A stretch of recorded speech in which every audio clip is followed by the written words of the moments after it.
Boa tarde para todos que estão nos assistindo. Antes de me apresentar, eu quero começar primeiro por agradecer as pessoas, né, que estão aqui a dedicar um pouco do seu tempo para nos assistir.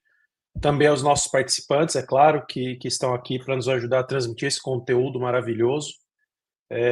Meu nome é André Paganucci, eu sou um dos fundadores da Perform IT e hoje atuo como CTO e também como Country Manager da nossa planta aqui em Portugal.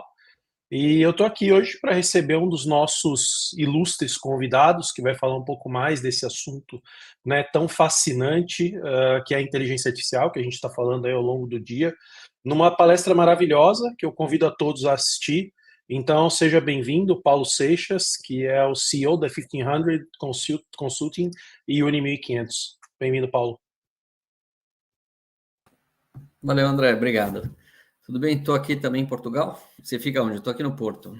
Estou em Lisboa. Boa, pertinho. Então tá bom, vamos lá. Posso apresentar aqui, colocar a apresentação? Vamos lá, é contigo. Então vamos lá.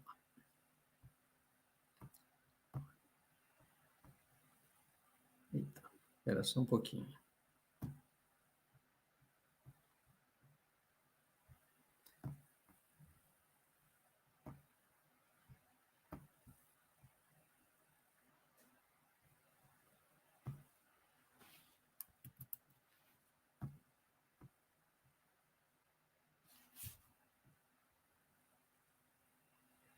Já está subindo minha apresentação aqui, mas deixa eu me apresentar, pessoal. Eu trabalho com dados, com tecnologia, com TI, tem 24 anos agora.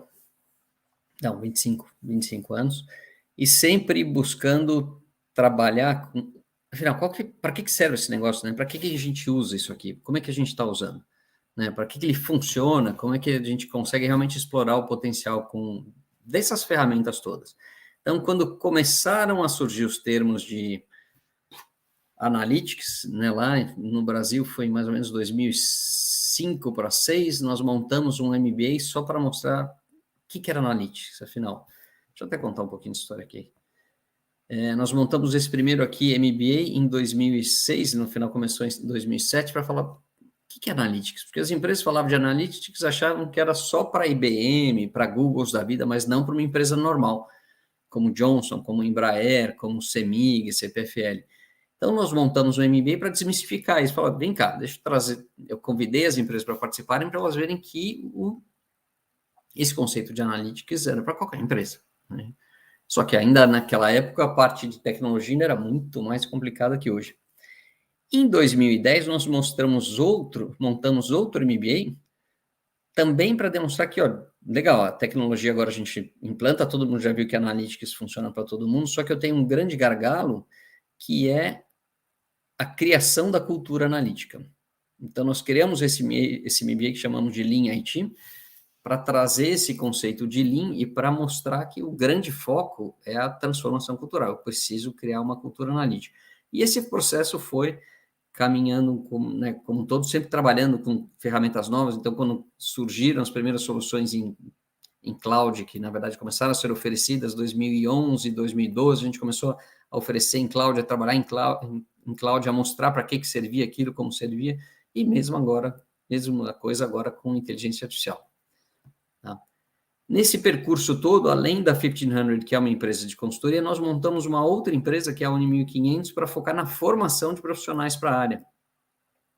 Porque o profissional tem que ser diferente, ele não pode só conhecer a parte de tecnologia, mas ele precisa aprender a criar com dados, criar com tecnologia. Então, todo esse curso é formado com projetos reais, mas nós trabalhamos sempre a parte de mentoria, porque eu preciso que esse consultor desenvolva as competências socioemocionais. Só que para isso não adianta só trabalhar o curso, eu preciso criar um ambiente onde ele desenvolva essas competências. Então, além dos projetos, nós criamos um ambiente sociocrático onde ele participa do resultado como um todo e ele tem esse ambiente propício para poder desenvolver essas competências como um todo. Tá?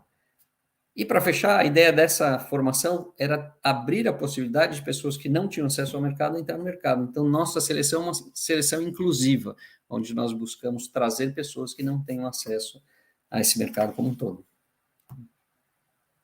Aqui, só para vocês conhecerem alguns dos nossos clientes, né, para entenderem um pouco das nossas dos nossos desafios, mas eu vou mostrar a ideia, no fundo, pessoal, não é nem falar muito da parte conceitual. Eu vou passar alguns slidezinhos só para a gente embasar o conceito, mas depois eu quero mostrar na prática, afinal, o que a gente faz com esse negócio? Para que ele serve? Tá? Primeira coisa, assim, afinal, o que é inteligência artificial? Né? A gente pode usar e encontrar uma série de definições, mas essa definição que é usada aqui na Europa é muito interessante. Que, no fundo, inteligência artificial refere-se à capacidade da máquina de replicar o humano. Então, replicar a nossa capacidade de pensar, a nossa capacidade de aprender, de perceber o ambiente, né, de conseguir reconhecer o ambiente, de planejar, de definir ações, definir atividades, de interagir, de conversar, e aí a gente fala principalmente das ferramentas novas de LLM, né, e de criar coisas novas, de conjugar conhecimentos para criar coisas novas. E tem várias metodologias envolvidas com isso. A gente vai ver algumas aqui para a gente poder entender um pouquinho. Tá? Quando a gente está falando em simular, né, o que é a capacidade de pensar? No fundo, é a capacidade de entender um problema e resolvê-lo. A gente vai ver algumas soluções, como é que funciona. Então, peraí, dado uma série de fatores, o que eu faço com isso? A segunda inteligência humana aqui seria a capacidade de aprender, seria a capacidade de, peraí, como é que eu melhoro este desempenho? Como é que eu melhoro esse resultado? Como é que eu melhoro essa tarefa? Também vou demonstrar algumas ferramentazinhas que a gente fez para isso. A percepção são vários sensores, então e isso é muito interessante acompanhar a evolução, né? Começaram a ver as primeiras ferramentas que reconheciam imagem, daí voz. Então você vai começando a identificar, inclusive, novas capacidades e novas coisas que a gente pode usar com esse ferramental como um todo. E, fundamentalmente, eu até resumi, não peguei todos, mas a capacidade de interação, que foi o último que surgiu aqui, que foram as ferramentas de LLM, que isso muda um pouco o jogo, né? Ela acaba colocando a ferramenta numa capacidade de conversação.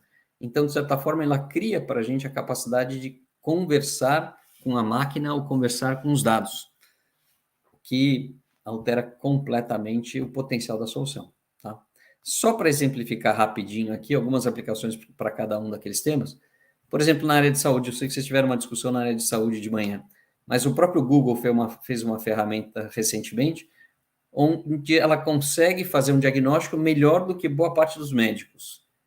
Ela tem esta capacidade aqui de pensar. Ela recebe uma série de dados, inclusive podem ser dados de imagem, ela tem a capacidade de perceber, e a partir dali ela desenvolve um diagnóstico.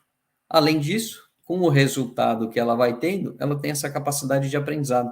Ela vai melhorando o próprio resultado dela.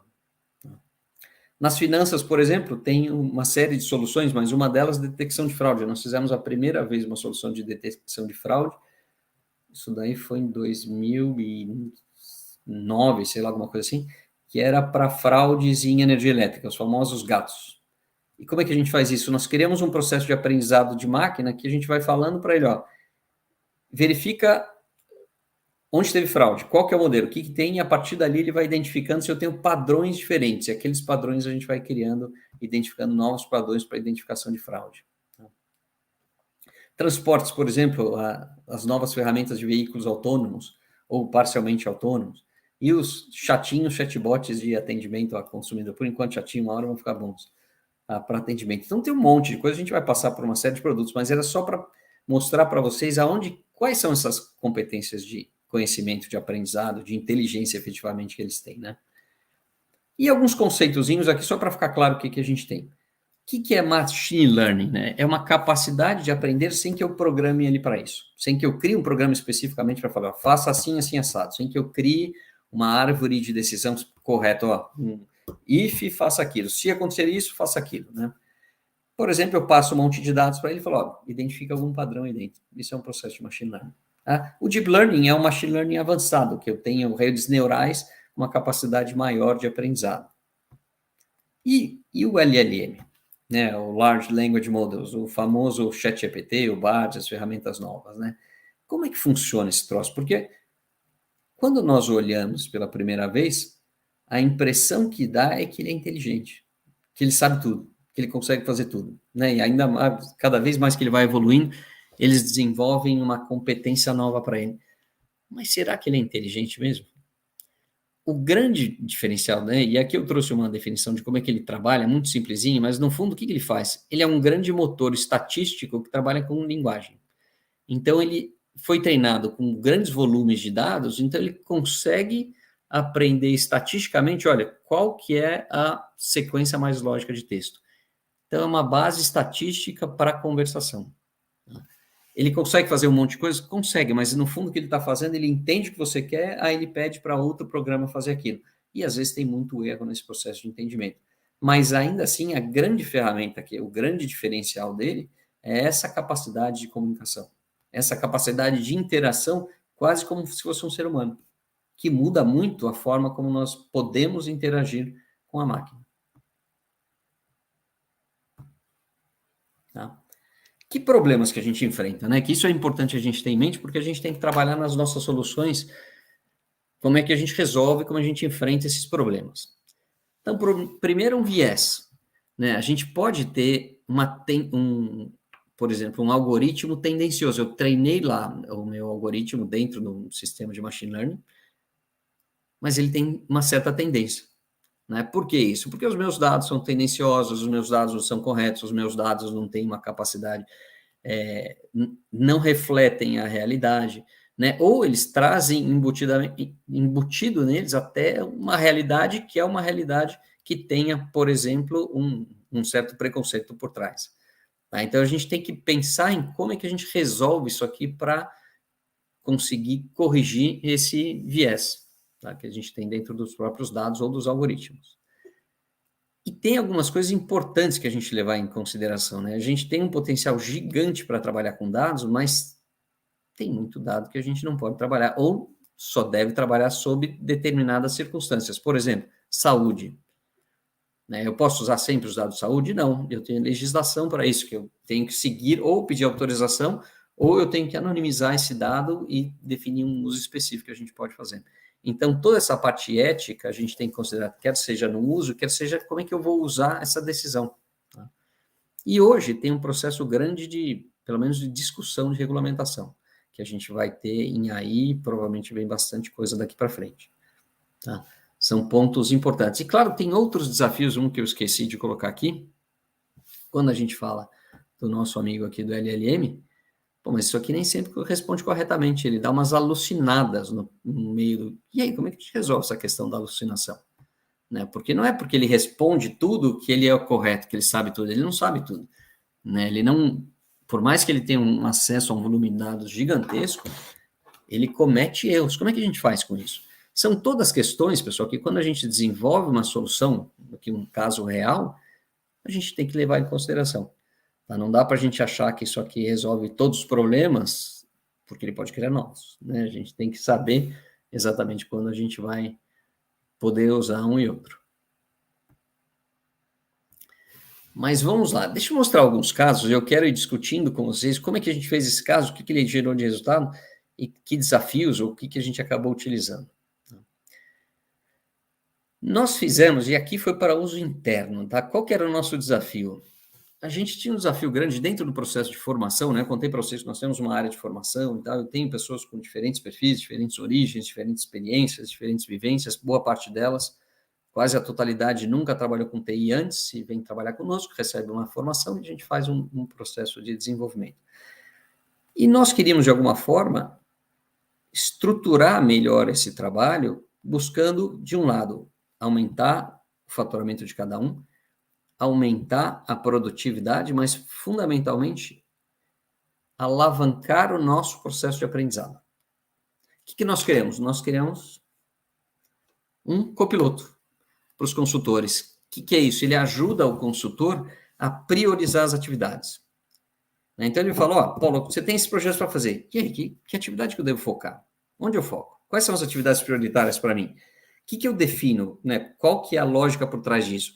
Eu vou definir as atividades mais relevantes do ponto de vista de entrega, que entregam maior valor, as atividades que fazem parte do caminho crítico do projeto e as atividades que fazem parte de projetos críticos. Não. Então, a partir desse algoritmo, eu defino essas atividades e, usando um LLM, eu passo isso para o consultor. Que atividades que ele precisa focar. Legal, o foco inicial era conseguir fazer essa interface e passar isso para eles. Com isso, nós mudamos a entrega desses consultores. Em 6 meses da implantação deste processo, nós aumentamos, na média, o faturamento por consultor em 75%. É muito, né? É muito do que nós conseguimos aumentar de faturamento. Mas mais do que isso, pela primeira vez, a partir dessa análise desses dados, nós criamos um processo de mentoria que foi muito efetivo, porque ele é baseado no desempenho. Ele não é baseado, porque eu acho, porque lembra naquela reunião que não, mas não foi assim. Não. É baseado em dados. Deixa eu mostrar isso aqui é só um exemplozinho aqui para a gente apresentar, mas deixa eu pegar aqui o nosso mentor. Por exemplo, eu vou pedir para ele apresentar os dados, isso aqui é um exemplo, mas os dados são corretos, tá? Então, eu estou pedindo para ele apresentar a evolução dos indicadores desse consultor. Isso aqui é o que a gente tira. Aqui ele está indo na minha base, nesse caso, como é só uma demonstração, ele está indo num documento onde eu subo essa mentoria desse consultor. E os dados em si, apesar de não ter o nome dele, mas os dados são reais. Aqui eu trago o faturamento dele, como evoluiu, eu trago o índice de produtividade, eu comparo a produtividade dele com a produtividade de um sênior, significa nos 141, 125 que ele está produzindo mais do que um sênior, e eu trago o plano de ação dele. Afinal, dessa discussão toda, nós fechamos um plano de ação, isso está no sistema e ele acompanha isso pelo próprio ChatGPT. Tá? Isso está na nossa base de dados. Então, aqui a gente vai listando tudo que ele tem que fazer. Desculpa, eu estou mostrando a tela, vocês não estão vendo a tela. Eu achando aqui que vocês estavam vendo. Bom, paciência, fica só no PowerPoint, então. Ups, pulei 2. E agora, pessoal, o que a gente está evoluindo, né? Nós estamos evoluindo isso aqui para ser um tutor virtual. Além do trabalho de mentoria baseado nos dados, nós vamos usar essa ferramenta para desenvolver ainda mais o autoconhecimento dele. Então, ele vai entrar, por exemplo, a história de vida pessoal dele, ele vai entrar um journaling, vai fazer um diário, ele vai fazer ferramentas de autoconhecimento, para que a partir dali ele consiga definir isso, saber, afinal, mas quem sou eu? O que eu quero? Quais são as minhas prioridades? O que eu realmente gosto de fazer? Quais são os meus objetivos?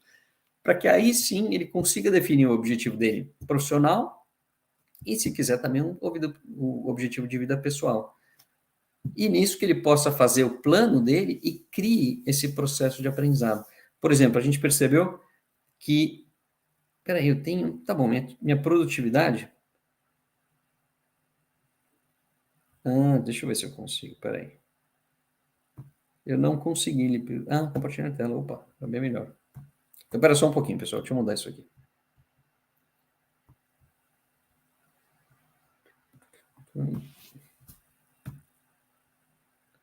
Compartilhar a tela.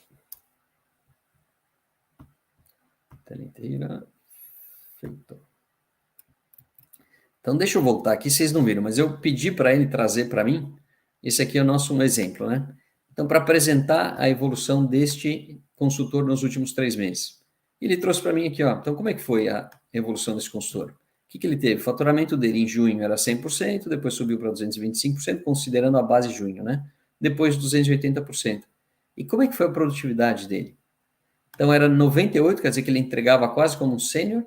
Em julho, ele passou a 141% de um sênior, e em agosto a 125%. E a partir daqui, o que a gente foi percebendo é que eu consigo identificar aonde ele teve desvio. Peraí, se minha média é 125 nesse mês, onde eu tive desvio? Teve algum lugar que eu tive desvio? Dali eu consigo identificar os padrões. Toda vez que eu tenho que trabalhar com essa tecnologia, minha produtividade cai. Já sei que ele precisa desenvolver o conhecimento dessa tecnologia. Ou não, se toda vez que eu trabalho com tal pessoa, não funciona. O que acontece? Então, disso tudo, pessoal, a gente vai trabalhando esse autoconhecimento. Eu estava aqui. Que é esse nosso tutor virtual. Por quê? Porque a ideia é botar luz sobre as nossas sombras. Então, por exemplo, sobre crenças limitantes. Né? Eu acho que se eu fizer isso aqui, eu não vou bem. Então, eu não vou bem. Mas por quê? Então, eu começo a trabalhar com esse conhecimento dele. Ou hábitos que são repetitivos, né, que são ocultos, que eu não percebo. toda vez que acontece isso, eu ajo dessa forma e acabo tendo um resultado ruim, para que a gente consiga trabalhar nesse processo de aprendizado pessoal. E aqui deixa eu mostrar outras coisas, eu vou mostrar casos os mais diferentes possíveis aqui. Eu não sei se tem chat, mas se alguém quiser perguntar alguma coisa, fiquem à vontade. Só que eu estou sem... Se alguém me chamar, porque isso aqui eu só estou vendo na tela. Esse aqui foi um caso para uma farmacêutica muito interessante. Eles tinham um desafio que é como é que eu controlo a segurança do meu ambiente de produção. Isso aqui é uma foto lá do ambiente de produção deles. Porque eu preciso saber o seguinte, este sujeito de branco aqui, quando ele vai colocar essa roupa toda, ele tem uma ordem que ele tem que colocar. Porque senão ele pode sujar a própria roupa e já inviabilizou o ambiente estéril que ele tem que estar. Então, a ordem da vestimenta é importante. Segundo, eu preciso saber se ele está usando tudo. Porque se ele não tiver, eu tenho que bloquear. E o terceiro, ele tem que fazer o procedimento correto. Por exemplo, nesse aquáriozinho aqui onde está a produção do remédio, ele tem que borrifar antes de abrir. Passar um paninho, passar um produto, borrifar antes de abrir. Como é que eu acompanho se ele está fazendo isso? Então, usando as câmeras que eles tinham lá na própria planta, nós conseguimos identificar esses processos, esses padrões. A ordem está correta? Se não está, ele não pode nem entrar. Está com todos os equipamentos? Se não está, não vai entrar. Tá? Isso tudo de forma automática. Fez todo o procedimento? Se não fez, eu bloqueio o aquáriozinho que ele não vai conseguir abrir. É uma forma, eu estou usando percepção e estou usando a inteligência, porque a partir de uma coisa eu defino uma ação que a gente tem que fazer.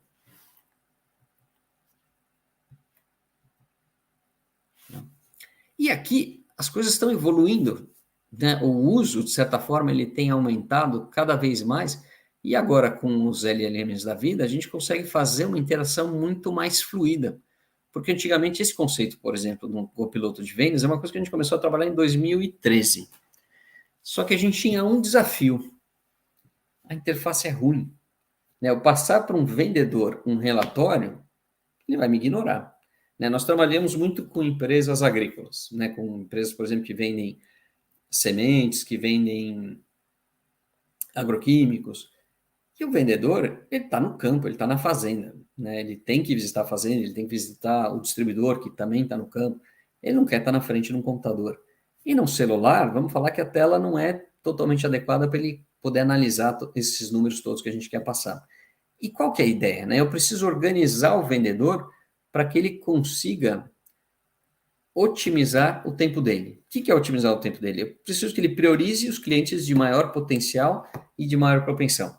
Então, eu preciso fazer todo um processo aqui de priorização de visitas.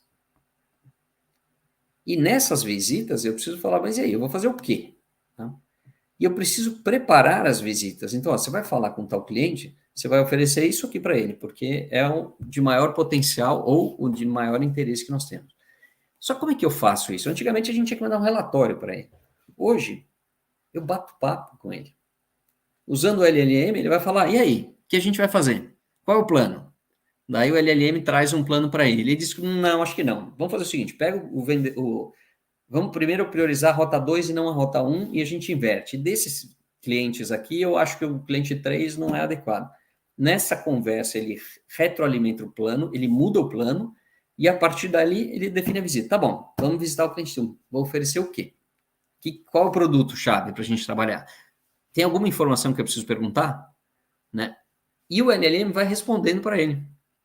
Saiu da visita, o LLM liga para ele e fala, aí, o bot, O que você fez? Como é que foi? O que aconteceu? Não sei o quê. Ou, se ele puder, ele grava a visita, senão ele pergunta para ele. Você perguntou isso aqui?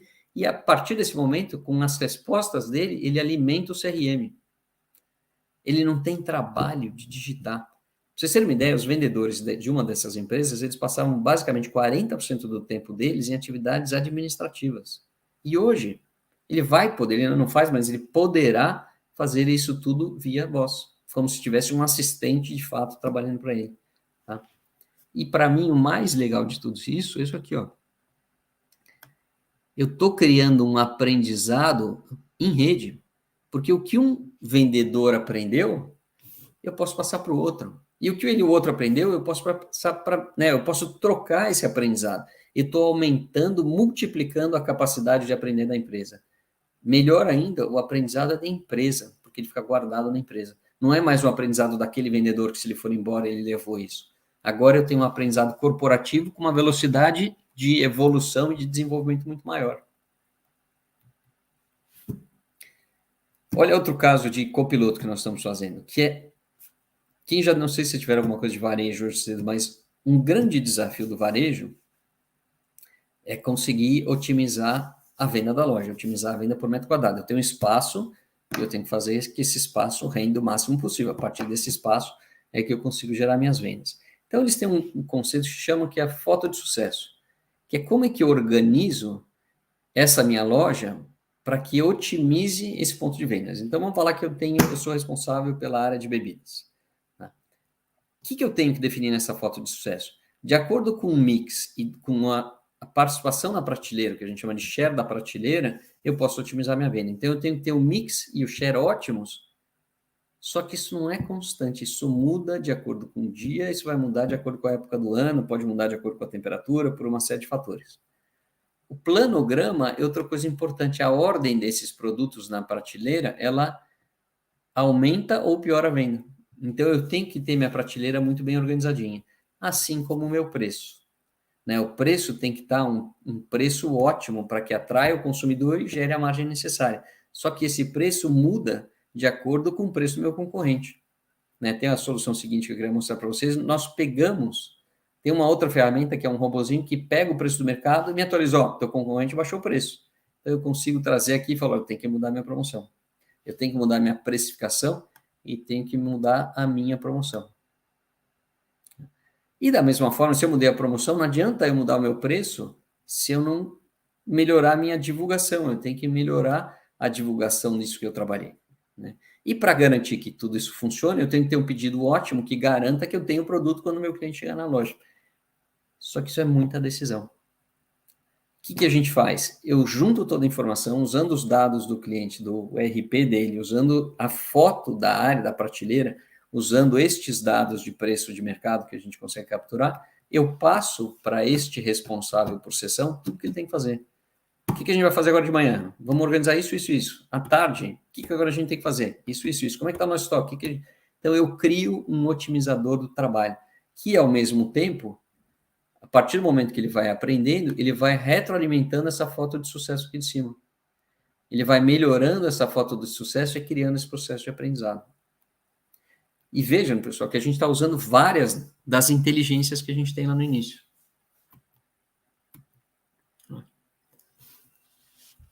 Olha outro projeto completamente diferente, né? Aqui eu parto da foto de satélite. Então, eu pego a foto de satélite da América Latina inteira.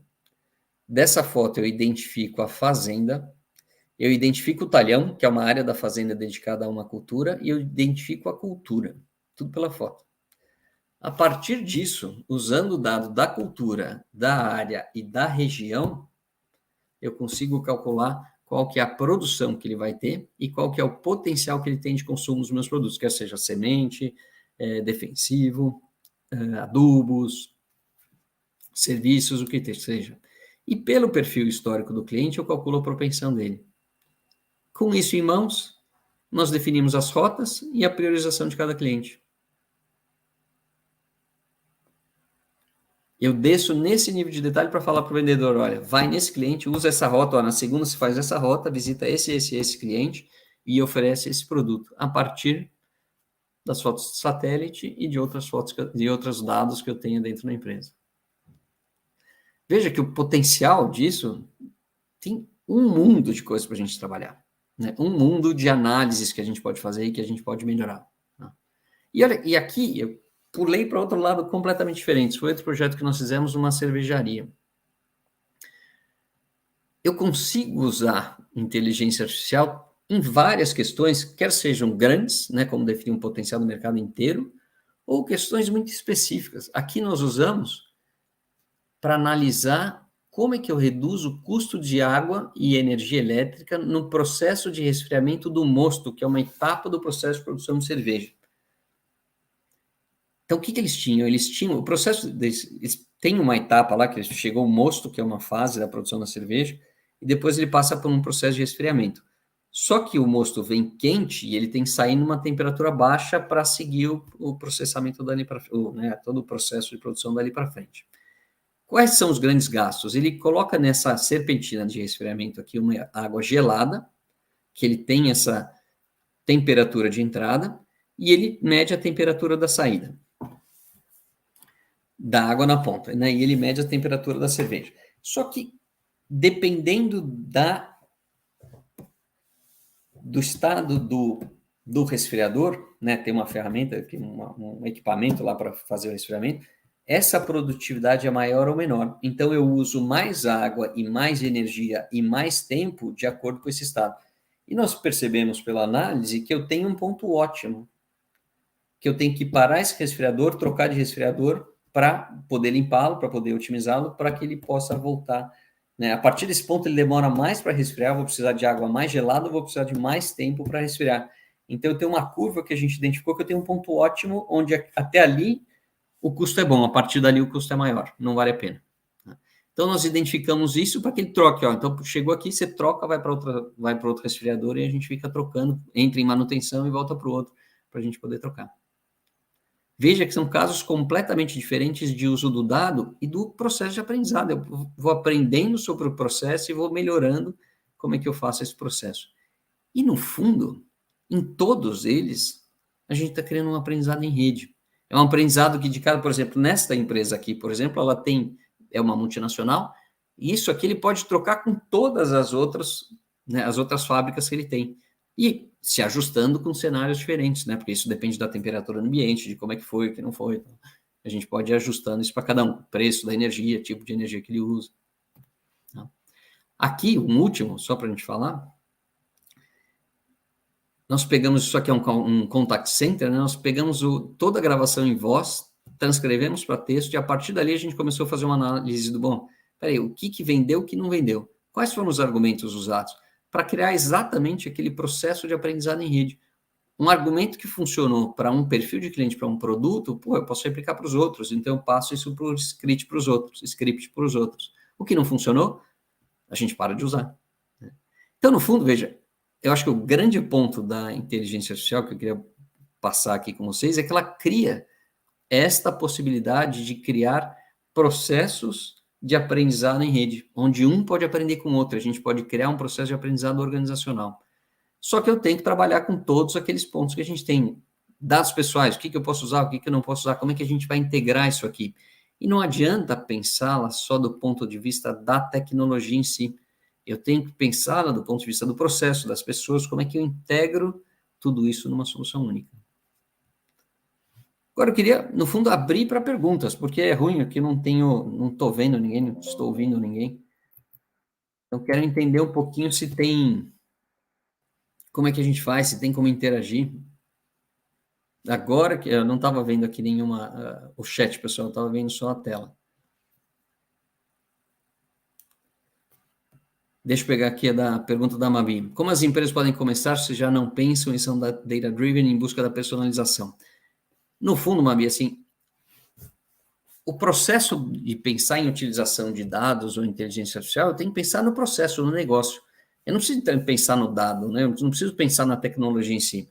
O que a gente começa é pensando que problemas que eu tenho que resolver, que nem esse da cerveja. Né? Eles não pensaram, eu preciso resolver esse problema, eu preciso resolver o problema da energia. A partir dali que a gente começa a entender, e aí, como é que eu posso usar dados para resolver esse problema da energia? Só que não adianta só usar o dado, eu preciso entender qual que é a decisão que eu tenho que tomar, qual que é o processo por trás disso, para que a gente possa trabalhar, né? Para que a gente possa focar naquilo e resolver, porque não adianta eu fazer as curvas todas e identificar o ponto ótimo de mudança lá do resfriador, se as pessoas não mudarem o resfriador na hora certa, né?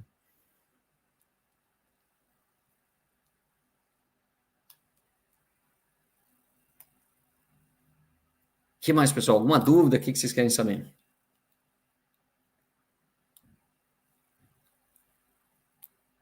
Aí, agora sim, estou com você, Paulo. Tá me Olá, ouvindo? estou te Agora eu te ouvindo. escuto. Poxa, eu tive um problema aqui no fone, um prazer estar com você aqui, ter essa aula maravilhosa, né, muitos casos de uso que é muito bom ouvir.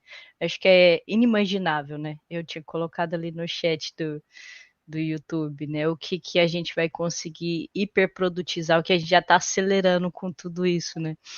Tem uma pergunta aqui, ó, do Márcio Augusto, que é: "Como vocês tratam as resistências dos órgãos reguladores de saúde das novas tecnologias?" Hum.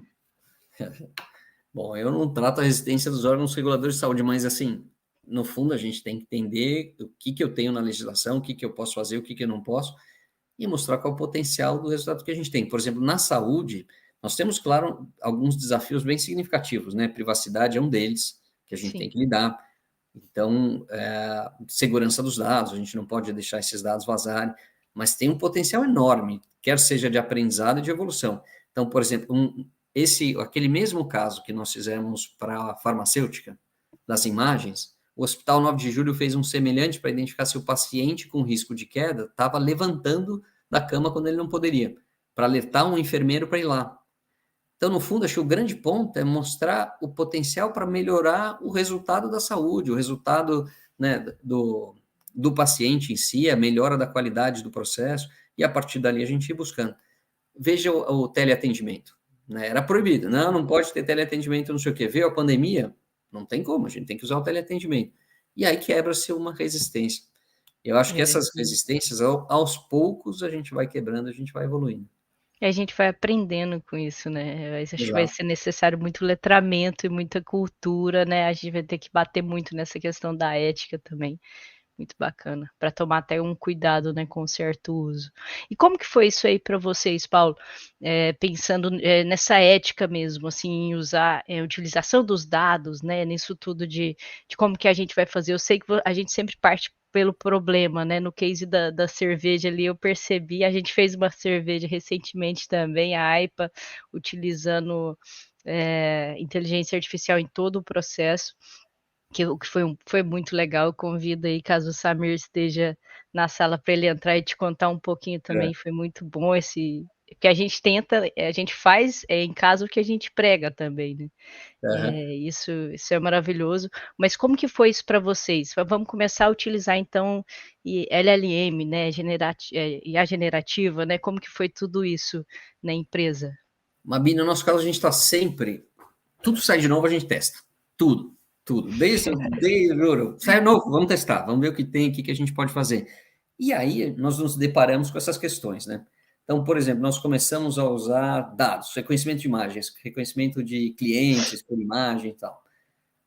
E lógico que você começa a levar a tecnologia para o limite, você começa a chegar, opa, peraí, eu posso usar isso aqui ou não? Reconhecimento facial, por exemplo, né? Sim, Para o varejo é uma baita ferramenta. Imagina você reconhecer a pessoa que está entrando na loja, você saber o histórico dele que ele comprou. Mas é extremamente delicado. delicado, Hum. né? E eu não posso usar. Então, a partir desse momento, a gente começou, opa, peraí, será que a gente pode usar? O que a gente não pode usar? E na mesma época, começou a vir a questão das leis de privacidade. Então, a GDPR aqui na Europa, depois a LGPD no Brasil. E nessa época, nós estávamos fazendo um projeto que era para uma empresa, a Inchcape, uma empresa de automóveis, para a América Latina inteira, exatamente para a área de marketing. E os automóveis hoje, pessoal, não é só o celular que nos segue a vida inteira, mas os automóveis sabem tudo sobre a gente. Tudo. Saiu uma reportagem há algumas semanas atrás falando que não sei qual que era a marca de automóvel, que eles tinham lá nas letrinhas miúdas que a gente não lê, Aham. que eles podiam gravar se estava tendo sexo dentro do carro, eles podiam perceber se alguém estava fazendo Que sexo no carro. isso? É. Quer coisa mais intrometida que isso, né? Não, e Você as acha que você letrinhas está no seu pequenas, as carro, miúdas. veja só, Sim. e aí eles estão gravando tudo. Hã. Então, os carros sabem de tudo, né? E tinha um mundo de informação. Aí a primeira coisa que a gente tem que pensar, mas eu posso usar ou não? Eu posso, por exemplo, identificar quando o cliente está entrando na loja? Eu consigo, mas eu posso? Uhum. É. Né? Em que Até momento eu onde posso? vai, né. E outra, não, aí você tem duas coisas, né? Tá bom, mas como é que é a legislação de cada país? E o outro é a questão de ética mesmo. Mesmo que eu possa, que a lei me permite, eu devo usar? Né? Que tipo de imagem, que tipo de mensagem eu quero passar para o meu cliente, que tipo de empresa eu quero ser, né? Até onde eu posso ir. por exemplo, no nosso caso, esse mentor pessoal, tutor virtual, a ideia é que eu tenha informações absolutamente pessoais, mas isso aqui é da pessoa, é para ela trabalhar. Isso aqui não pode passar para mais ninguém, né? E nós não temos que dar permissão para ninguém, porque não, isso aqui é teu e só seu, né? Para que ele tenha essa tranquilidade para conseguir entender, mas peraí, quais são as minhas crenças limitantes? Né? O que eu passei na minha infância que eu trago até hoje? Mas ele precisa estar tranquilo que isso não vai vazar, que isso não vai passar para ninguém, não vai passar para o chefe dele, né? Isso é algo que ele vai usar. E eu vejo que, assim, eu acredito, né, que muitas empresas vão passar por esse desafio ético, né, de, poxa, o colaborador quando está dentro da empresa, né, utilizando a inteligência artificial, né, buscando algum dado, ou jogando, liberando esse dado na rede para ter um resultado melhor, né, assim, vamos falar assim, ele está usando dentro da empresa, então o responsável por isso que ele está fazendo, né, o que ele está jogando ali na rede, né, nesse conhecimento geral, pode ser um dado sigiloso, né, Sem e a dúvida. partir de quando isso cai, boa, muito legal, muito legal. Ó, tem A algumas gente tem que pensar. perguntas aqui. Vamos lá. Quer ir selecionando? Aí você vai selecionando e vai me falando. Não, vamos lá, vamos ó, até que ponto devemos permitir que a IA tome decisões autônomas importantes, como questões médicas ou legais? Pois é, Legal. aí é um ponto super importante que a gente tem trabalhado hoje, é que ela não tome a decisão, mas que ela dê sugestões. É o copiloto, né? Exatamente, é um copiloto, ela não é o piloto, então ela vai passar, olha, os diagnósticos podem ser esses, o que você acha? Como é que a gente valida isso aqui? Tá? Por quê? E outra, um dos pontos fundamentais para essas tomadas de decisão, o que a gente tem? Eu tenho que ter a rastreabilidade do que ela está tomando. E um LLM não tem. Não tem. Ah, por que você chegou? Não sei. Ele não vai te explicar como ele chegou lá. Então, eu tenho que ter uma ferramenta por trás de um LLM, se eu for usar um LLM como interface, que me explique passo a passo por que você chegou. Então, se é uma questão médica, ele tem que me falar, olha, por que eu cheguei nesse diagnóstico? Por causa desses fatores. Para que aí o médico, inclusive, tenha a capacidade de discutir o que ele vai, se ele vai seguir aquilo ou não. Mas sempre tem que ter um humano na frente tomando essa decisão importante. Isso aí. Boa, boa. A gente tem uma parte do nosso processo que é exatamente trazer essas discussões mais éticas mesmo, onde envolve do trabalho, né, aquele melindre da substituição do homem, né, na força de trabalho e tudo mais, mas a gente sabe que não vai ser bem assim, né, mais cedo a gente teve os painéis, onde a gente também falou sobre isso no painel de ESG, a gente tem que tomar muito cuidado com certo tipo de coisa mesmo. Essa próxima pergunta aqui, a responsabilidade das empresas ao substituir trabalhadores, se elas deveriam ser obrigadas a fornecer treinamento ou apoio financeiro. Boa pergunta, uma pergunta que requer um debate bastante grande. O que a gente tem trabalhado hoje não é para substituir, mas é para potencializar o profissional. Né? A ideia não é que o AI faça o trabalho do profissional, mas que ele alavanque o profissional, alavanque a capacidade de desenvolvimento, de aprendizagem e de entrega do profissional. Né? É o super-humano, né? No Web Exatamente. Summit eles usaram bastante esse termo. Se hoje você já faz bem, né, o seu papel, você consegue fazer isso muito melhor, né, com o apoio da máquina. Né? Exatamente, esse é o seu conceito. Seria o homem-máquina, né? Um ciborgue quase, que a gente integra os dois. Agora, pode ser que a gente chegue num ponto que seremos substituídos.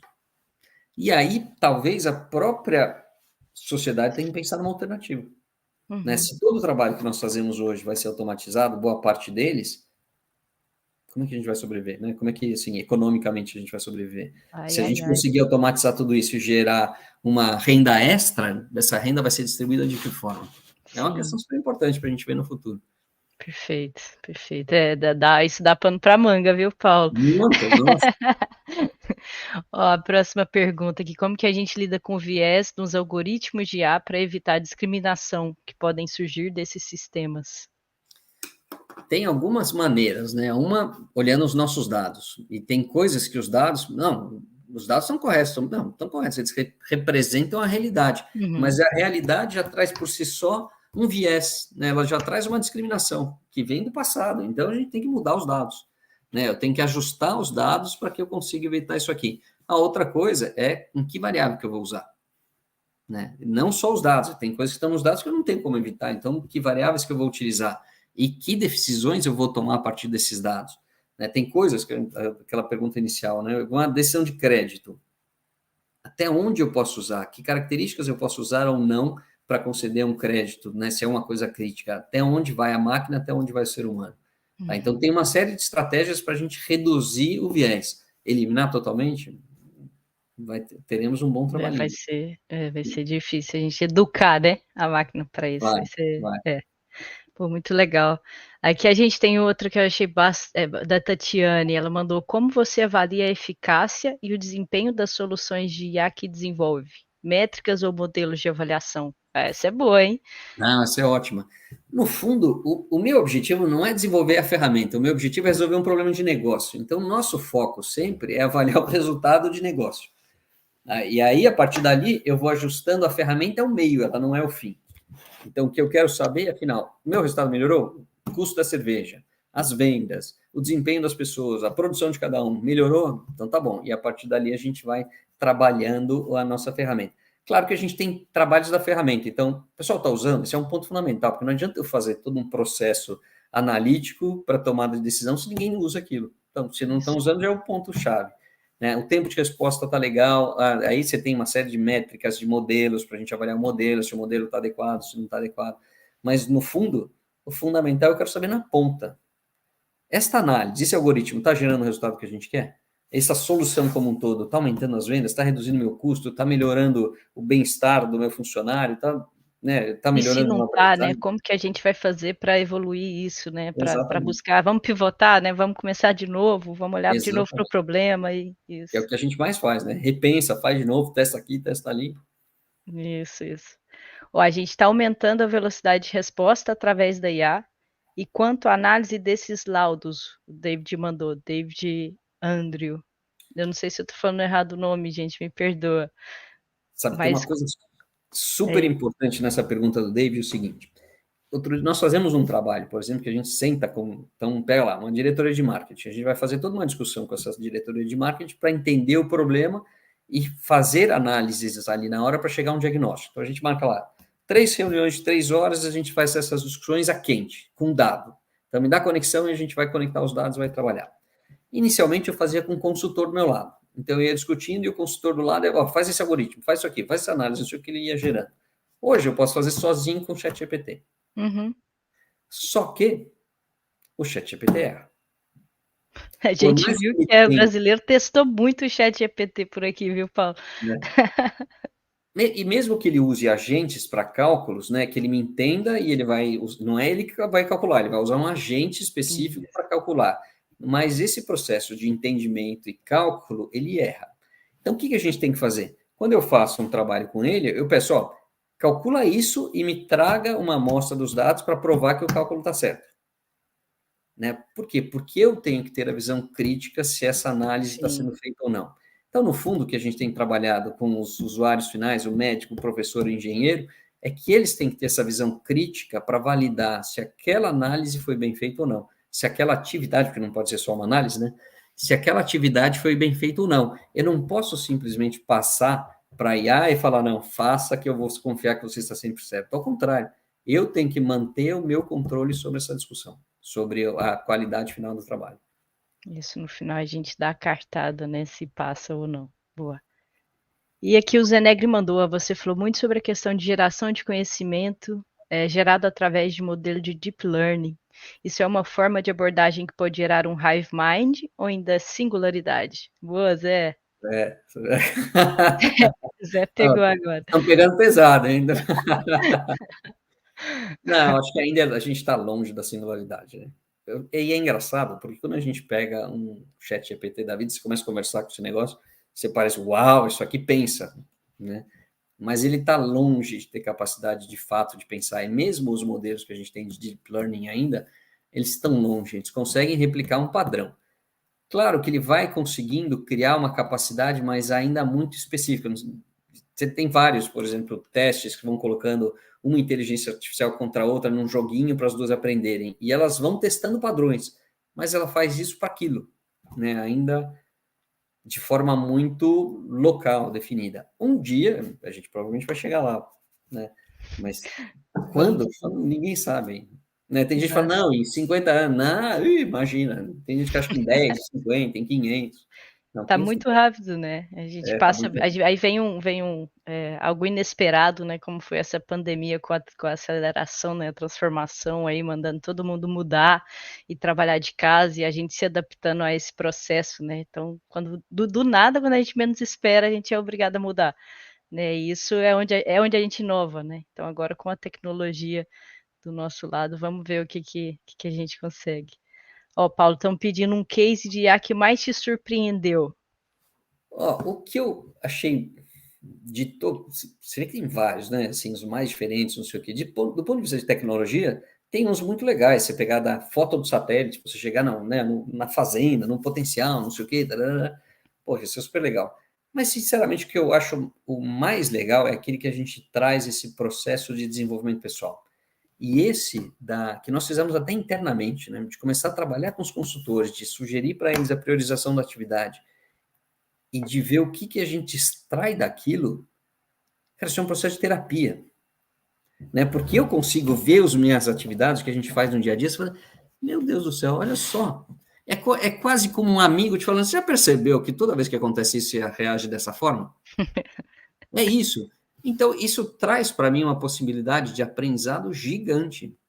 Se a gente souber usar o cyborg, né, a integração Uhum. do homem com máquina, não sei o quê, se a gente conseguir fazer essa integração, isso nos traz uma possibilidade de multiplicação enorme, né, de conseguir realmente aumentar nossa capacidade. Por exemplo, nós usamos a IA no processo, inclusive, de formação hoje. E ele aumenta muito a nossa capacidade de aprender. Porque ele é quase um tutor pessoal. Cara, não entendi isso aqui. Explica para mim, mas explica mais simples. Tá bom, entendi. Agora dá uma complicadinha. Então, ele é alguém que está do teu lado o tempo inteiro, né? Boa, boa, boa. Ó, acho que a última para a gente fechar com chave de ouro, ó. Você acha que a gente deve limitar o desenvolvimento de certas tecnologias de inteligência artificial para preservar aspectos específicos da cultura humana? Pois é, boa pergunta. Eu acho que, assim, a gente vai conseguir limitar? Esse é o ponto, né? Que nem falar, não, vamos parar por 6 meses. Meu, quem vai conseguir controlar? Né? Tá todo mundo, não, parem vocês aí, parem Na aí. garagem de alguém está acontecendo Porque alguma o meu coisa, aqui né, eu Paulo? sei controlar. Eu acho muito difícil a gente conseguir limitar isso. O que a gente tem que e vai ter que correr é com uma regulamentação, Uhum.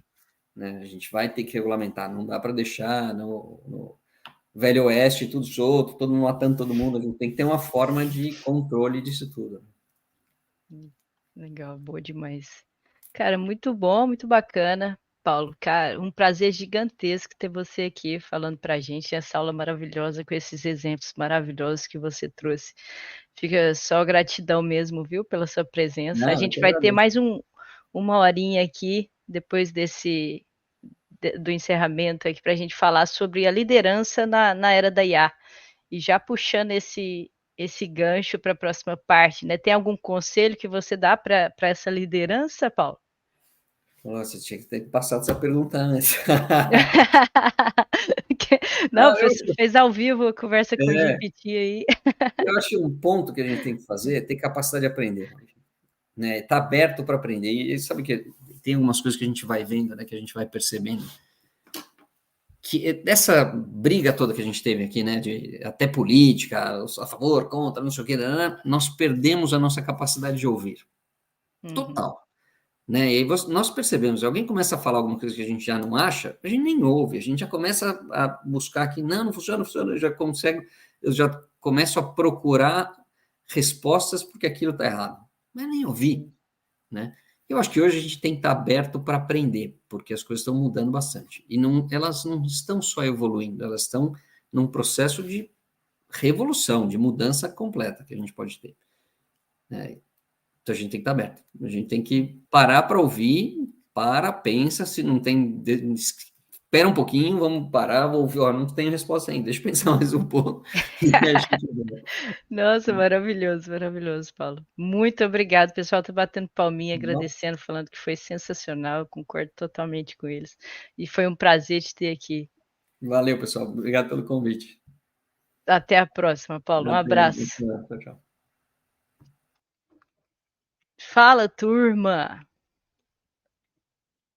Bom, é muito bom. A gente falou de manhã sobre o primeiro painel foi sobre health, né? A gente trouxe para vocês. O pessoal queria um dia de, de painel de tanto insight, né? Trouxemos as duas frentes aí, de um lado o Dr. Marcelo, né? Do outro lado, o Denis, da Unimed Uberlândia, e agora depois a gente veio com o painel de varejo, né, trazendo muitos insights também para o que está acontecendo, né, também personalização e muito mais experiência, né, como que a gente entende esse comportamento para melhorar os negócios.